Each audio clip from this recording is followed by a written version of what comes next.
Hello बच्चों, क्या हाल चाल? सब बढ़िया होना भी चाहिए।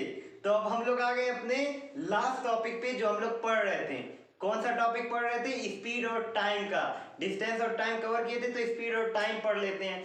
स्पीड और टाइम में आपको तीन चीज पढ़ना है, सब एक्सेलरेशन के बारे में। जब स्पीड और टाइम कांस्टेंट हो जाएंगे तब वहां एक्सेलरेशन नहीं होगा, मतलब जीरो एक्सेलरेशन होगा। और जब यूनिफॉर्म एक्सेलरेशन होगा तो उसका ग्राफ कैसा होगा? स्ट्रेट लाइन, मतलब स्लोप जैसा।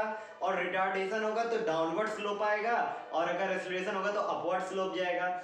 और तीसरा पॉइंट ये कहता है कि जब नॉन यूनिफॉर्म एक्सेलरेशन होगा तो कैसा? कर्व जैसा। और अगर इनिशियल मतलब जैसे जो जीरो से हम लोग चालू करते हैं इनिशियल, वो इनिशियल जीरो से ना चालू हो, किसी और नंबर से चालू हो, तो उसका कैसा बनेगा? ट्रेपीजियम जैसा फिगर बनेगा। सब कुछ मैं आपको इस पे बताऊंगा। पहले देख लीजिए कांस्टेंट वाला ग्राफ। ये स्पीड, ये टाइम, ये हमारा गया टाइम का ग्राफ, ये हमारा आया किसका? स्पीड का ग्राफ। अब ये दोनों टाइम स्पीड एक पैरेलल नहीं है, तो ये जो पैरेलल है इसी को हम लोग कहते हैं नो एक्सेलरेशन। मतलब अब स्पीड और टाइम की जो है वो कांस्टेंट हो गई तो कोई एक्सेलरेशन नहीं होगा, और इसका चार्ट ऐसे बनेगा। अब इसको मैं कुछ कहना चाहता हूं, ये भी देख लीजिए। ए ओ सी बी, आपको ये रेक्टेंगल पूरा लग रहा है? बिल्कुल लग रहा है, ये तो कहोगे। अब इसका मुझे डिस्टेंस, हम लोग जानते हैं distance is equal to speed into time. अगर डिस्टेंस का भी बाय द वे हमको फाइंड करने के लिए आ गया, तो डी हमारा वही रहेगा, स्पीड हमारा हो जाएगा क्या? AC इंटू CV हमारा टाइम। AC/CV, अब ये देखो AC/CV, अगर इसको मैं लेंथ ले लूं, इसको मैं बेस ले लूं, रेक्टेंगल जैसा लग ही रहा है, तो L इंटू बी, मतलब मैं कह सकता हूं इधर के डिस्टेंस में कह दो एरिया ऑफ रेक्टेंगल AOBC। ये हो गया। अब दूसरा जो मैं बोलने जा रहा हूं उसको देखो, यूनिफॉर्म एक्सेलरेशन का।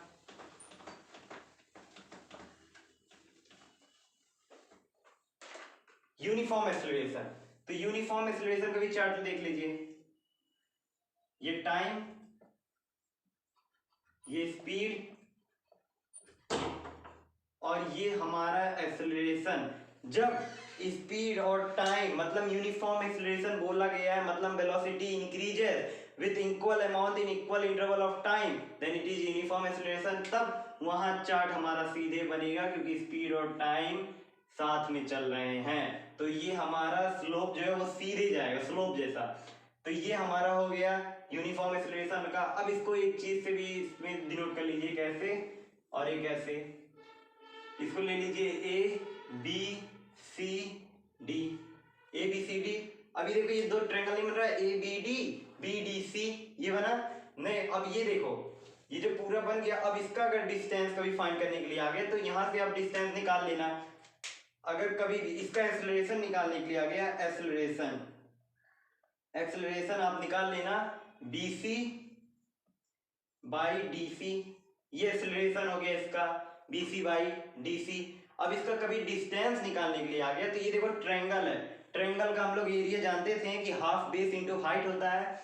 तो अगर इसका डिस्टेंस निकालने के लिए आ गया, D is equal to half, पहले बेस इंटू हाइट, तो इंटू DC इंटू BC, ये हो गया डिस्टेंस। अब देखो DC और BC, अब अगर मैं कहूं तो ये BC ये AD के भी बराबर है, सही ना? और ये जो DC है आपका, ये अब जो है, अब ये वही सेम रहेगा। तो अगर ये मैं ले लूं इसको लेंथ, इसको ले लूं ब्रेथ, तो वही सेम चीज यहाँ लेंथ इंटू ब्रेथ हो जाएगा। तो क्या हो जाएगा? हाफ एरिया ऑफ रेक्टेंगल भी कह सकते हैं। फॉर्मूला हमें खुद बनाना पड़ेगा, तो ये हो जाएगा distance is equal to half area of rectangle. अब आप लोग सोच रहे होंगे भाई हम इतना पढ़ा क्यों रहे हैं, किस चीज के लिए, क्या करेंगे? भाई इसका भी मैं इसलिए पढ़ा रहा हूँ ना, डेरिवेशन में काम आएगा बहुत ज्यादा, तो इसलिए मैं आपको ये सब बता रहा हूँ। क्वेश्चन भी आते हैं इससे, इसलिए। अब इसका half into area of rectangle भी कह सकते हैं। अब तीसरा मैं जो बोलने जा रहा था, जब इनिशियल हमारा जीरो से ना चालू हो तब कैसा होगा, वो भी देख लो।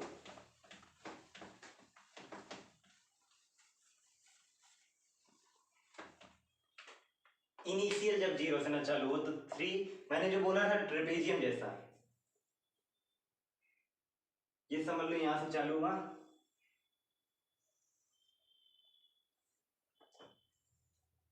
Speed, time, A B C D O.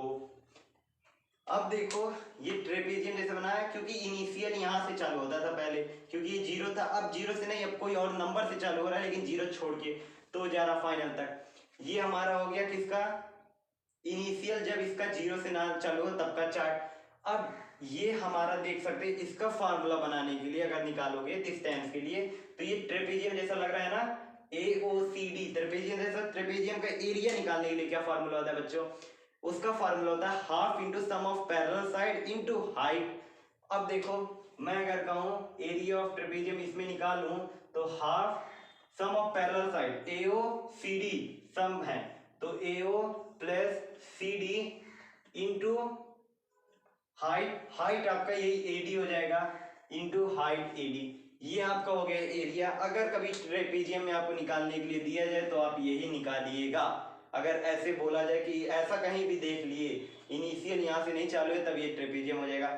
अब मैं और बताना चाह रहा था कि एक और चार्ट था, उसके साथ था पॉजिटिव एक्सेलरेशन और निगेटिव एक्सेलरेशन। पॉजिटिव एक्सेलरेशन वही था जो मैंने आपको बताया यूनिफॉर्म एक्सेलरेशन में।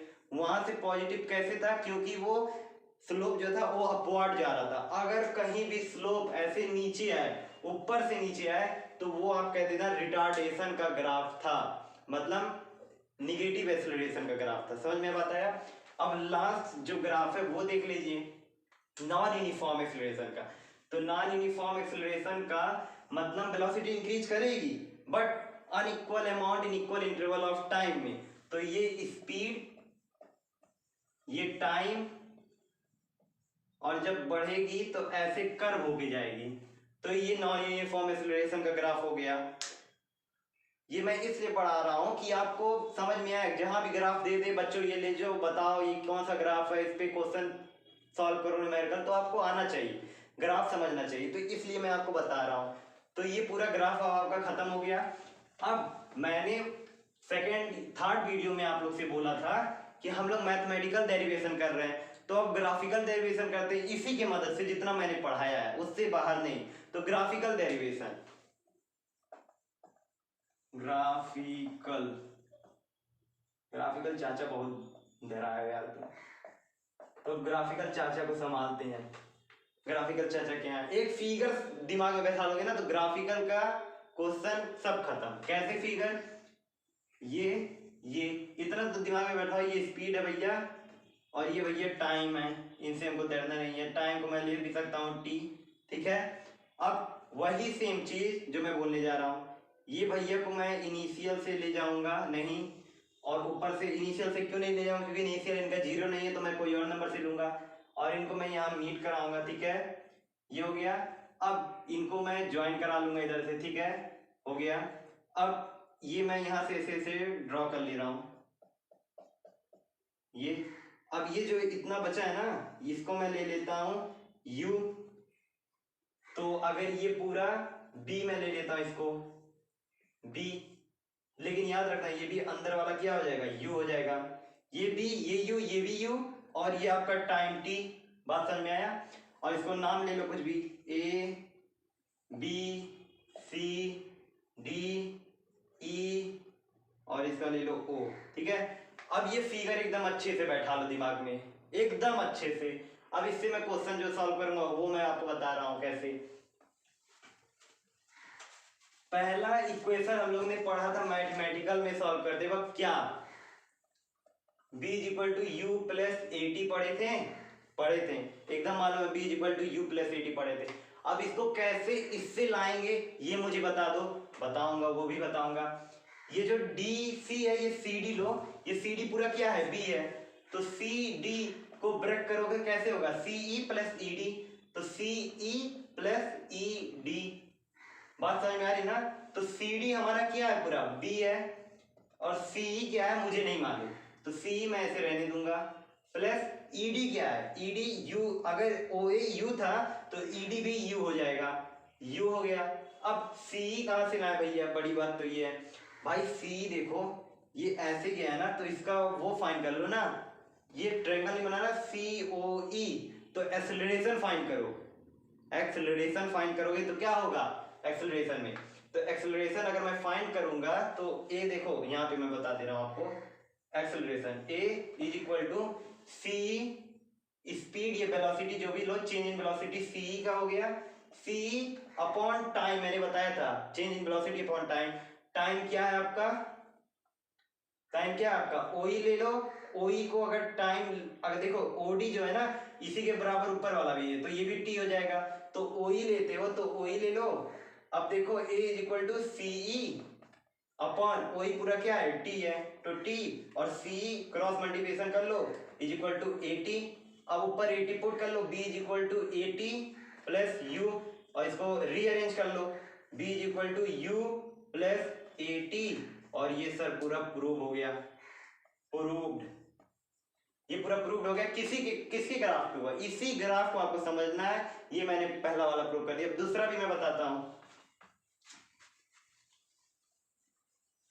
सब कुछ होगा यहां, सब कुछ होगा, बस हिम्मत रखना है और भाग नहीं जाना डर के। ए बी भैया स्पीड, अब जो हम लोग पढ़े थे सेकंड था s is equal to u t plus half a t square, half a t square, ये पढ़े थे हम लोग। अब इसको कैसे प्रूव करेंगे भाई, डर लग रहा है, नहीं ये भी मैं बता रहा हूं। पहले ये रेक्टेंगल ले लो, ये रेक्टेंगल को सॉल्व करो, ये रेक्टेंगल क्या है, इसका एरिया निकालो, ओ ई बी डी ए का रेक्टेंगल का, तो हम लोग जानते हैं area of rectangle, area of rectangle,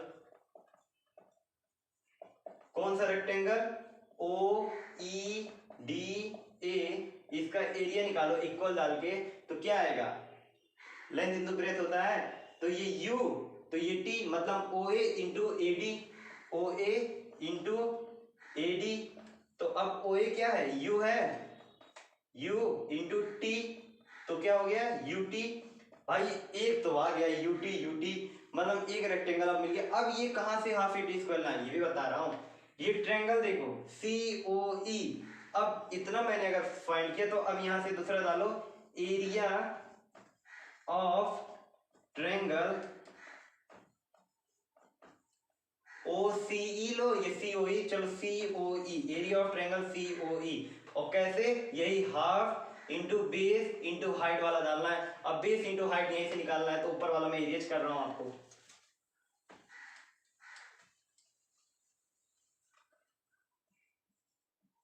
half base into height, तो अब हाफ तो अपने जगह पे है, बेस इसमें से कौन है भाई, ये बेस बाई टी है, तो टी इंटू हाइट, ये बेस इंटू हाइट, तो ये हाइट हो गया सी, जो हम लोग वहां पढ़े थे सी क्या था, सी 80 था, तो सी 80 था, आपको पता होना चाहिए, यहाँ सी मैं लिख दे रहा हूं, हम लोग ऊपर वाले में प्रूव किए थे सी इक्वल टू 80, तो इसीलिए सी मैंने वहां से 80 ला लिया।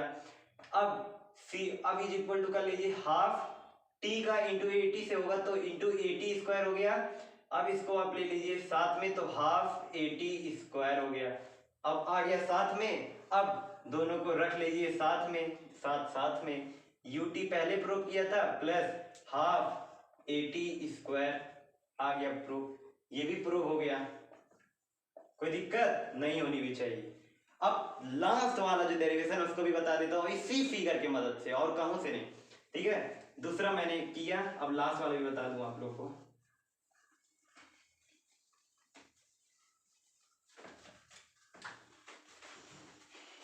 लास्ट वाला जो है b square is equal to u square plus 2as। अब भैया ये कहां से आ गए, ये जनाब कहां से आ गए, b square is equal to u square plus 2s, इनको भी हम देख लेते हैं, ठीक है, मैं बताता हूं कहां से आए हैं, ये भी देखिए। अब सब चार्ट को हमको देख के बताना है कि ये चार्ट जो है सब हमको इसी से देख के बताना है और कहूं से नहीं। तो अब अगर मैं कहूं ये b square equal to square plus 2s, अगर अब देखिए जैसे हम लोग पहला सॉल्व किया था ना, b equal to you plus a t, ठीक है, अब इसी टी को मैं अगर बनाऊं, तो टी अगर बनाऊं तो बी उधर चला गया, बी माइनस में से यू अपॉन ए, अब ये बी माइनस यू अपॉन ए हो गया, ठीक है, अब ये b माइनस यू अपॉन ए हो गया, अब इसमें से आपको देखना है ना, अब ये मैं इसलिए बताया, अभी मैं बताऊंगी किस लिए बताया। इतना टी आप लोग लेना। अब ट्रेपीजियम फाइंड करो भाई, ट्रेपीजियम। ट्रेपीजियम मैंने बताया था कि half into sum of parallel side into height. तो ट्रेपीजियम वाला एरिया पुट करो, area is equal to half sum of parallel side मतलब इंटू ओए। ओए मैंने बोला था यू है, तो ओए प्लस सी डी, तो C D into height, height क्या है ए डी, ए डी। अब ये तो हो गया A is equal to half into O A, C D क्या है भाई U plus B, U plus B into भैया रुक जाओ इंटू टी, ये हो गया इंटू टी। अब ऊपर वाला इरेज करता फिर बता रहा हूं, इंटू टी हो गया। अब इतना जो हम लोग जान गए, अब देखिए कहां से आएगा। अब ऐसा करो u प्लस बी को ऊपर ले लो साथ में, मतलब u प्लस बी आपका साथ में आ जाएगा u plus b upon two into t, साथ में ले लो u प्लस बी के।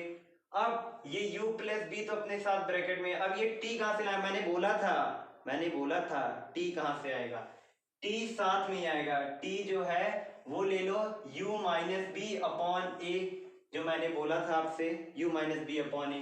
तो अब इसको उस पर पुट कर लो u minus b upon a को, u plus B into t, u minus b, ये ब्रैकेट में ये ब्रैकेट में ये ब्रैकेट में, अब दोनों का 2a, अब ये नीचे 2 और ये नीचे a भाई साहब। अब इंटू करोगे तो ये हो जाएगा क्या, अब देखो ये आइडेंटिटी बना रहा है a plus b a minus b, सब सेम है टर्म, तो ये क्या हो गया a plus b a minus b, a square minus b square का, तो इसका हो जाएगा u square minus b square का हो गया टर्म, और ये नीचे 2a हो गया।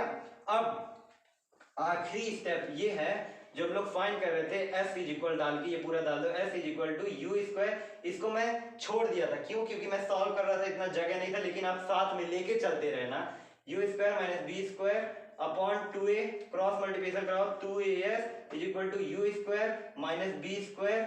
अब बात आती है सर ये जो हो गया यू स्क्वायर, अब हमको फाइंड करना था b square equal to u square plus 2as।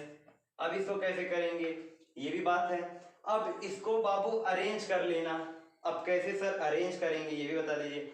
देखो यू स्क्वायर हमारा इतना है, माइनस बी स्क्वायर इतना है, अगर अब आप माइनस को उधर ले जाना, प्लस बी स्क्वायर हो जाएगा। अब ये क्या कहते हैं, आप इधर ले आ लेना, एक मिनट, और ये माइनस हो जाएगा, b square equal to u square minus 2as, और इधर जाके आपका माइनस हो जाएगा और ये प्रूव हो जाएगा। ठीक है, इतना बात समझ में आया। अब जब ये पूरा चैप्टर कंप्लीट हो गया, मतलब कंप्लीट अभी नहीं हुआ है, अभी सर्कुलर मोशन बचा है, मैंने डेरिवेशन आपको सब कुछ सिखा दिया, मैथमेटिकल ग्राफिकल।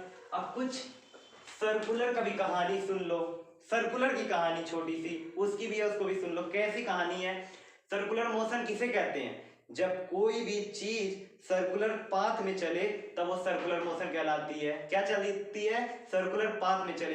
लेकिन याद रखना, अगर मैं कहूं सर मैं स्क्वायर बना दूं, स्क्वायर पे दौड़ रहा हूं स्क्वायर पे, तो क्या मुझे 4 साइड लेके चलना पड़ेगा, हेक्सागोनल पे 6 साइड, हेप्टा 60 साइड। लेकिन अगर मैं कहूं सर्कल में, तो बाबू वहां infinite direction number of change होंगे, क्योंकि वहां मुझे भागना है और डायरेक्शन हर वक्त चेंज होंगे कंटिन्यूअसली।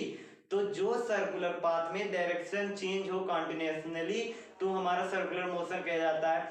अब मैं कहूं वहां पे हमारा जो है स्पीड कांस्टेंट रहेगा, लेकिन डायरेक्शन चेंज हो रहा है, तो वेलोसिटी किस पे डिपेंड करती थी, स्पीड चेंज करो डायरेक्शन को सेम रखो, लेकिन डायरेक्शन चेंज करो स्पीड सेम रखो, ये कहती थी। लेकिन मैंने डायरेक्शन चेंज कर रहा हूँ और स्पीड सेम रख रहा हूँ, तो क्या एक्सेलरेट करेगा, जी हाँ एक्सेलरेट करेगा, सर्कुलर मोशन भी एक्सेलरेशन में आएगा। ये समझ में आया बात।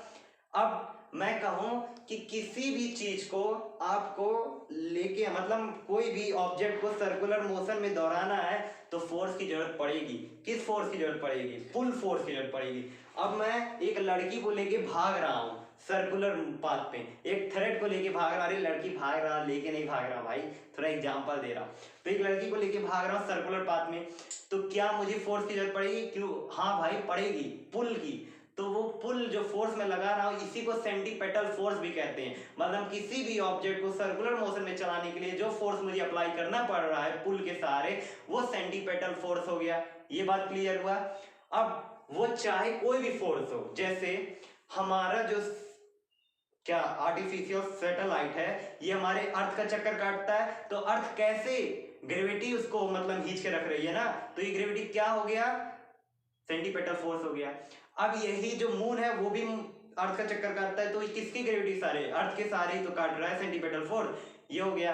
अब सन हमारे अर्थ भैया जाते हैं उनका चक्कर काटने, तो अब सन की ग्रेविटी हो गई। एथलीट दौड़ते हैं तो एथलीट चेंज करते रहते हैं डायरेक्शन को काटने इसलिए, लेकिन स्पीड सेम रहता है, मतलब सेम रहता है। ये बात समझ में आई। अब मैं एक क्वेश्चन आता है, सर अगर मैं कहूं लीनियर मोशन में दौड़े तो क्या वहां एक्सेलरेशन होगा? जी नहीं होगा। पूछिए क्यों? क्योंकि मैं लीनियर मोशन में दौड़ रहा हूं, मेरा डायरेक्शन नहीं चेंज हो रहा है, तो एक्सेलरेशन कैसे होगा भाई? ये बात सुनो। और सर्कुलर में दौड़ेंगे तो यूनिफॉर्म सर्कुलर मोशन का एक्सेलरेशन चेंज होगा। अब यूनिफॉर्म सर्कुलर मोशन क्या होता है सर? यूनिफॉर्म सर्कुलर मोशन उसे कहते हैं जो पाथ सर्कुलर में चले इन इक्वल इंटरवल ऑफ टाइम में कवर करे, जो डिस्टेंस सर्कुलर में, वो कहलाती है यूनिफॉर्म सर्कुलर मोशन, और जो ना हो वो नॉन यूनिफॉर्म। ये बात समझ में आई। अब लास्ट है, मैं आप लोगों को बोर नहीं करना चाहता, इसका फॉर्मूला बता दूं। एक पूरा सर्कल ले लोगे तो ये पूरी इसकी क्या होगी सर्कमफ्रेंस, 2 पाई आर। तो मैं जानता हूं b equal to 2 pi r upon t, यही फॉर्मूला हो गया इसका। अब इसको आप लोग सॉल्व करिएगा, b equal to 2 pi r upon t, ये पूरा सर्कुलर मोशन का फॉर्मूला हो गया।